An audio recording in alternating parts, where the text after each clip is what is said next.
समधि गाइल ऋषियाय समधि गाइल ऋषियाय समधि नहाने सूरज पैया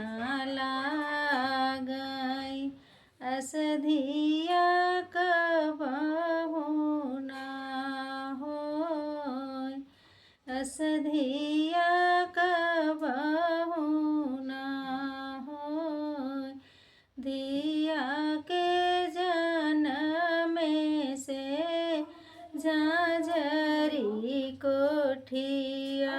हो दिन दिन झांझर होय दिन दिन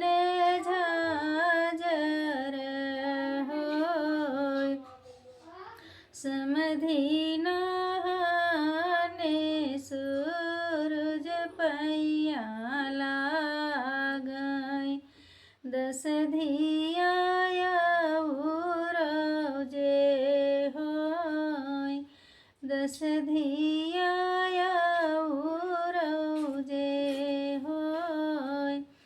धिया के जनमे से गजिन बगियावा हो जेहि घरा संपत्ति